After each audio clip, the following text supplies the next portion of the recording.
All right. I want to start a series today on a book that has really helped me several times, actually. I've read through this at least three times now. And Tom Hougaard's Best Loser Wins. It is just, it's an amazing book. If you're serious about day trading, I recommend this 100%. Go get the book. I'm going to be creating a study guide series for this. So, actually, right now, we're going to go over chapter one. But what I want to say is the overall theme of this book is why normal thinking never wins at the trading game. Okay. And I really want to speak to this because we all know, especially if you've been trading for any amount of time, that someone can hand you the golden strategy and it works for them, but it doesn't for you. So what is it? Is it you or the strategy? Usually it's not the strategy. It's the implementer of the strategy. It took me a long time to realize I was in my own way and I had to work on me and my mentality to make a change. And so this book was definitely a part of that journey. I have other books that are coming for recommendation, but let's go ahead and talk about chapter one of The Best Loser Wins. So I'm going to go through and read this. This was a study guide that I wrote up. So, chapter one, the battle is in your mind. And I promise you, the battle is in your mind when it comes to day trading. So, in the opening chapter, The Best Loser Wins, Tom delivers a sobering truth about trading. Success is not determined by a strategy or technical skill, but by one's ability to master their own mind. Okay? You talk to any. I'm connected to some very successful traders. I myself have been successful in trading with a long struggle bus story. That's why I have a heart to do these kind of things to help people. But talking to them, when you reach out to traders who are for real successful, to tell you it's more about your own mindset and your self discipline than it is about the strategy. Okay, that's why a lot of these guys who are successful can put free stuff out, and other people can try and follow it and have and struggle.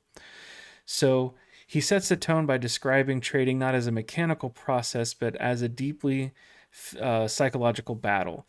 Uh, One where traders are consistently torn between rational thought and emotional impulse. Okay, Hogard introduces the idea that every trader carries two competing voices: the logic and the disciplined voice that knows the rules, and the impulsive, the emotional voice that wants to chase reward and avoid discomfort. It is the emotional voice, he argues, that often determines and leads to poor decisions. I want to speak to this from a personal perspective, even recently. Okay, I did very, very, very well towards the end of 2024. And the beginning of 2025 has been very good as well. But there was a time in there where I was struggling with this, and it took me a little bit to identify it. I was like, what is going on with my trading? I'm terrible. I would get a funded account and I would actually get that funded account up by a couple grand and then blow it. And I'm like, what is going on? I haven't struggled with this kind of stuff in a while. And I took a look at my greed. Okay, I have another book that kind of goes over like how to index your greed, how to graph, how to chart, how to understand how high your greed level was, and I was off the charts. I was like, but I'm not greedy. I don't want a, Lamborghini. I don't want an expensive watch. I don't want a Rolex. I don't want, any of that kind of stuff. Where's this greed? Well, what it was actually my ambition was off the charts. And that being overly ambitious was igniting my greed to the point where a couple $1,000 or $1,000 payout wasn't enough. I wanted 10, 20, I wanted big numbers, which was causing me to over risk, then would put me into a position, excuse me, that I would tend to over, like, manage the trade out of fear and out of greed. And anyway, so it was really ambition was fueling my greed and making me go off the charts. So that voice, that emotional voice, was driving my trades, which was driving me to poor decisions. So he paints a picture as trading as a form of personal warfare, not against the market. Okay. Have you ever opened a trade and you're like pleading with the market and being like, please don't do this to me? No, you're going towards my okay.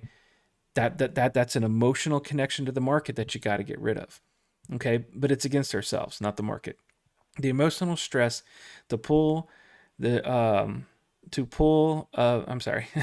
The emotional stress, the pull of greed and fear, and the urge to seek comfort rather than the than confront discomfort. Okay? So if you're not okay with being uncomfortable, day trading is going to be extremely hard for you. One of the things that I struggled with the most was being okay with being wrong. I did not like being wrong.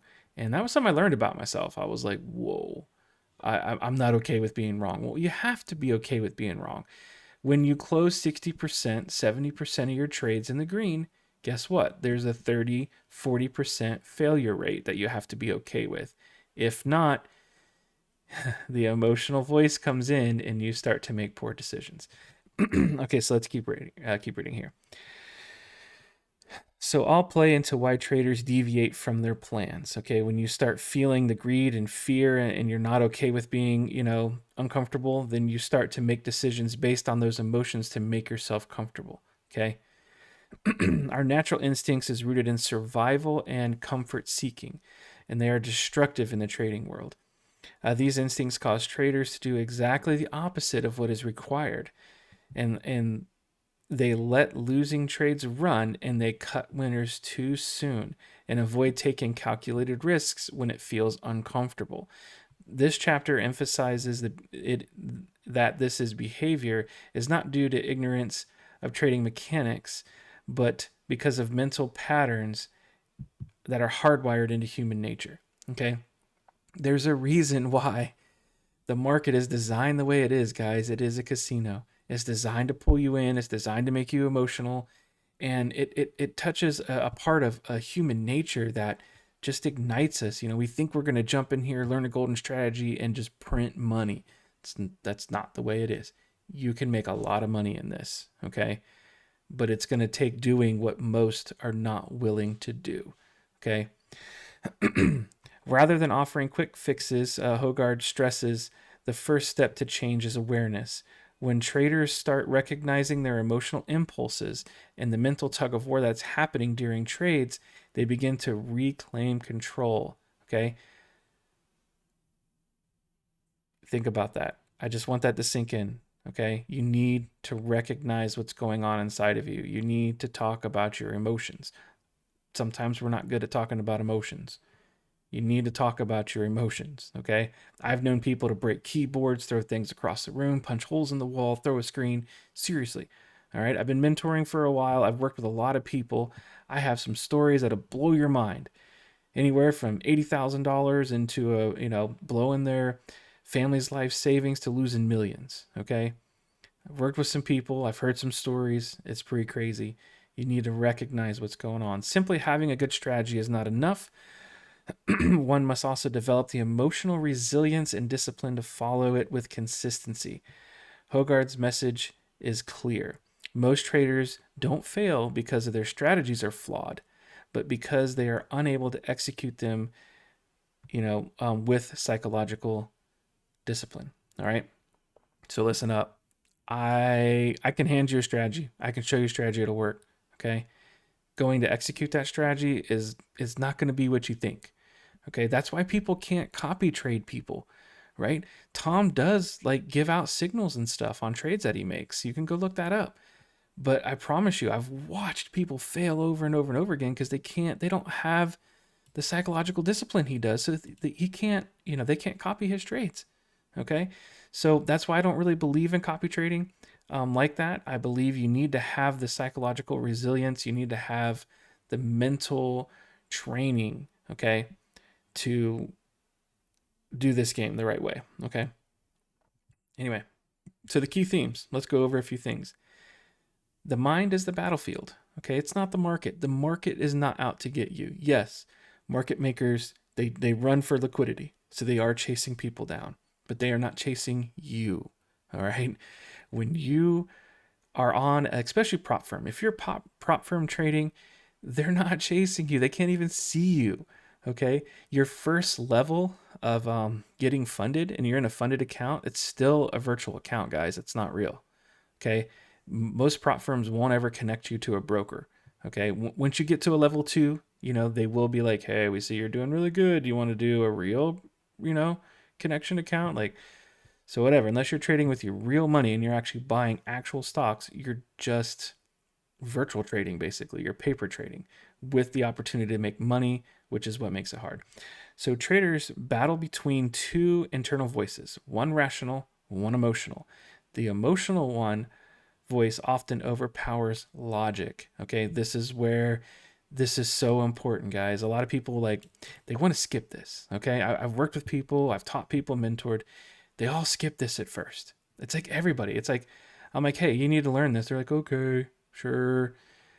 A couple months later, they come back. They're like, bro, you're right. I'm like, yeah, I know. I was just waiting. And the reason why I know is because I'm telling you, I went down the serious struggle roads with this kind of stuff. Okay, the internal conflict. Traders triggers psychological discomfort, making it feel like a personal battle. The market is not personally out to get you, does not want to hunt you, it does not want to take you down. Okay, it is it's a logical machine. Okay, and it plays off of human behavior. The more people that get in and short put their stop losses above the high, more likely that the algorithm is going to run to those stop losses, run them out of their trades first, and then make the actual move for the longer term liquidity it's aiming for. Okay, it's not personal. All right, I promise you, but it's hard not to take it personal. All right, default mental patterns are destructive. So basic human instincts, it's not good for us. We don't naturally trade the market well. Human instincts human instincts like avoiding pain and chasing comfort lead to cutting winners short and letting losers run.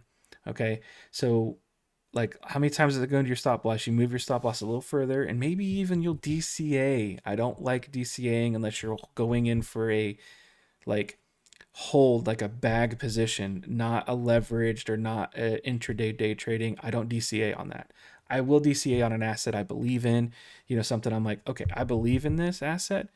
It just went way down. There's so much FUD. There's bad news about it. I'll buy. It goes further. I'll buy. It goes further. I'll buy because I intend on holding that asset for a long time.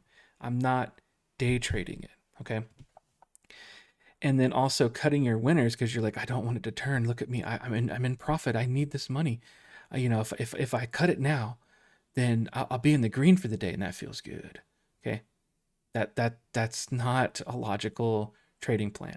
Okay, yes, there are ways to trail your stop loss correctly based off of market structure, and there are ways to take profit at liquidity areas that are targets of liquidity. Yes, that's what you do, but chasing comfort in the feel good, not good. Okay, running from discomfort. All right, so let's talk about awareness of the first step. Recognizing emotional impulses is the first step towards controlling them. So this is where, like you want to map it, right? You want to write it down. You want to journal. You want to bust out your trade journal. To me, the most important part of journaling is not your data. Data is important. Don't get me wrong, but what's most important is how you're feeling, and that's most people don't want to write that down. They don't want to write that they were angry and that they took 3 trades that just drove their account to the floor because they had one bad trade. That was a good trade. I have journals, guys, that's like, look at this trade. That was amazing. Let me go for another. Oh, I lost. It was a good entry, but I lost. So let me revenge trade. Oh, that lost. Let me revenge trade. That lost. Let me revenge. Oh, I just lost 3-4 times as much as I was supposed to because the one good trade was in that 40% of losing. It was still a good trade, but then I tried to revenge that. Okay. All right. Why most traders fail? The failure isn't from the strategy flaws. It's from failing to follow one's own rules and lack of mental discipline. I'm telling you, those of you who have been trading for any length of time, you're nodding your head. You're like, yep, this is me. Because I'm telling you, I can go look in the mirror on all of this. There's a reason why I'm going through this a third time. Okay. Thank you, Tom, for this book. All right. Here we go. Let's go over some action steps. Okay. So study guide for application in day trading. All right. Self-reflection prompts. Did you notice conflicting voices in your mind during trades? Don't go in. Yes, go in. Look at this. Oh no, I'm in. Now what do I do? Oh no, should I move my stuff? Start writing that stuff down. Okay, I'm telling you, this will change your world. Okay, trust me. All right, don't trust me. I'm some random YouTuber, but try it out. Prove it to yourself. Listen to Tom. Don't listen to me. Okay. I right now I am saying this guy knows what he's doing. He's helped me, and I just want to help other people with it. Okay, which trades from this week were emotionally driven? Okay, when I pull data and I journal, I take my data, like the ones that I actually went in correctly. Like, oh, look at this. I'm not obsessed with my models because I don't like only trade my model, nothing but my model. I will change. I flow with the market, right? But when I take a trade, I'm like, that's a good trade. That goes in my data set. When I take a trade and it's like, dude, I knew better. I just revenged trade. I take that out. I don't count that as my closing percentage. I count it against me. Don't get me wrong. But I know that my trading strategy closes at this percentage when I do it correctly. Okay. So that's what I mean. So which trades from this week were emotionally driven? Okay. So start looking at that stuff. What I find with most people I work with is if you remove the emotionally driven trades, hey, you're at least break even or profitable. And they're like, whoa. I'm like, yeah, you're the problem. How do I know that? Because I'm the problem. I run into myself all the time. All right. How do you typically react when trades go against you? Do you feel it? Do you get sweaty palms? Do you get like a rush? Do you get flushed in the cheeks? I know, guys, this is emotional. This is not what we do best. Most people don't like, oh, I see how I feel. But write it down because it'll tell you a lot about yourself and a lot about your trading. Okay. So let's talk about putting this into action. So, principle: master the mind first. Begin each session with a mental rehearsal. Remind yourself to follow your rules. Okay. Also, when you enter a trade, a lot of times I will visualize myself losing and then I will visualize myself winning. And I'm okay with both. I remind myself it's okay to lose. I don't like losing. I don't like being wrong. It keeps me from revenge trading. Sometimes, most of the time. I would say most of the time these days. All right. Acknowledge emotional triggers. Identify common triggers if you're FOMO, revenge trading, or overconfident. Okay. There's been times I've just been quote unquote on a winning streak, and I'm just like, I'm gonna enter this trade because I know the market's gonna be like, oh, he's in. We need to go to his take profit because he's that good. Okay. Not really. That's not how I think. But when you get overconfident with a winning streak, you kind of get that like, I'm invincible. And then it pulls against you and you're like, well, I didn't expect that. I didn't expect to lose. I've been on this. Of course, when I'm on a winning streak, I start to tell myself, your loss is coming, buddy. Right? Keeps me from revenge trading. Emotional triggers. All right, there's one more thing I want to talk about. The market is not a place for you to come and heal yourself. And what I mean, you get yelled at work, you get in trouble, something goes wrong, and you're upset. The market is not a place for you to go, I'm going to go get me a quick W so I can feel good. You are chasing them. You will not make logical decisions. Okay? Don't do that.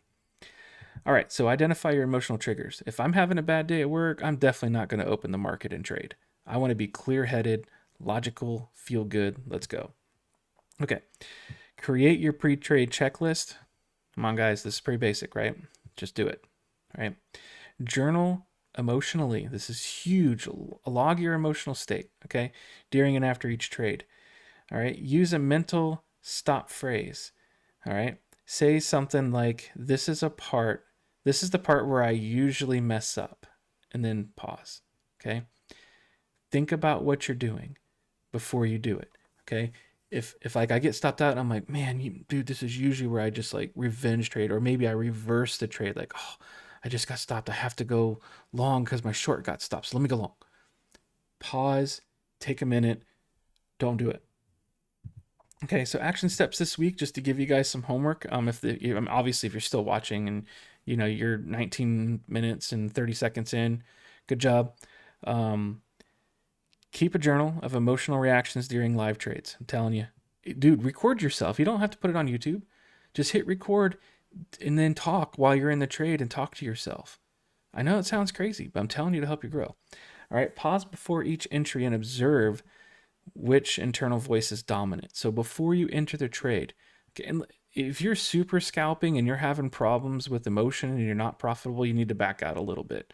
Okay, you should have a couple of minutes to decide if you're going to be in or out of a trade. All right.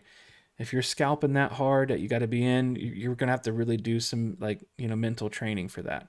Okay. I've always said that scalping is extremely mentally exhausting. All right. So pause before the entry to observe which internal voice is dominant. Which one are you listening to? Are you so excited for this trade that you can't pause? That might be an emotional entry. Okay. All right. Choose one self-sabotaging behavior and actively resist it all week. Don't try and fix if you write a list of things that you're struggling with, there's like 10 things. You don't need to fix all 10 overnight. You can't. All right, behaviorally. That's not how humans work. All right? Pick one, retrain yourself.